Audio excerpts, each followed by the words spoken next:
రెక్కలు అను మాట పాత నిబంధన గ్రంథంలో 109 సార్లు చూడగలం. అయితే ఒక్కొక్క సందర్భంలో ఒక్కొక్క దేవుని యొక్క గుణమును ఈ మాట తెలియజేస్తూ ఉంది. ద్వితీయోపదేశ కాండం 32:11 వచనంలో చూస్తే ఆయన కాపుదలకు సాదృశ్యంగా ఈ మాటను వాడారు. కీర్తనలు 17:8, 36:7, 57:1, 61:4, 63:7, 91:4 వచనాల్లో చూస్తే దేవుడు తనను విశ్వసించు వారి విషయంలో ఆయన ఏ విధమైనటువంటి జాగ్రత్తలు తీసుకుంటాడు, ఏ విధముగా సంరక్షిస్తాడో అను మాటలకు సాదృశ్యంగా రెక్కలు అనే మాటను వాడారు.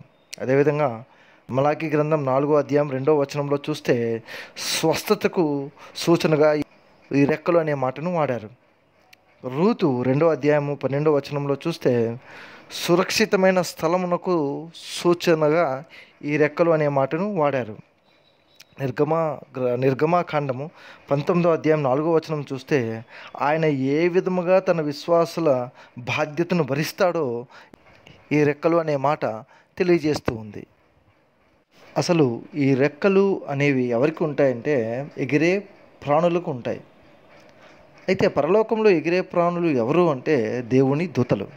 అంటే ఆయన రెక్కల క్రింద అంటే అర్థం ఏంటంటే ఆయన ఆజ్ఞకు లోబడు దేవదూతల యొక్క సంరక్షణలో, కాపుదలలో సురక్షితముగా, స్వస్థతతో ఒక విశ్వాస జీవించడానికి సూచనగా ఈ మాట వాడబడింది.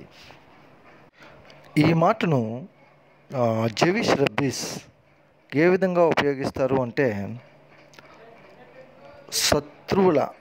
శత్రువులకు కనబడకుండా కప్పుట, శత్రువులు చూడకుండానట్లు దాచుట, శత్రువులు పన్నిన పన్నాగంలో పడకుండా సురక్షితంగా భద్రపరచుట, అంతేకాకుండా పరిపూర్ణమైన స్వస్థతతో జీవించుటకు కావలసిన సురక్షితమైన స్థలము అనే మాటకు బదులుగా ఈ రెక్కలు అనే మాటను వారు ఉపయోగిస్తూ ఉంటారు.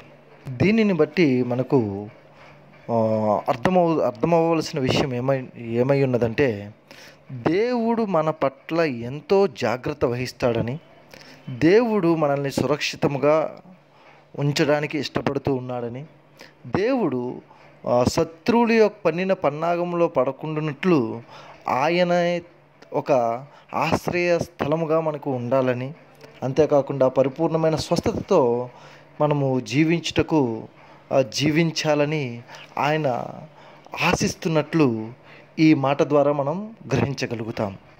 కాబట్టి మనం ఆయన రెక్కలను ఆశ్రయించుట, అనుదినము ఆయన రెక్కలను ఆశ్రయించుట అది ఎంతో మేలు, సురక్షితం.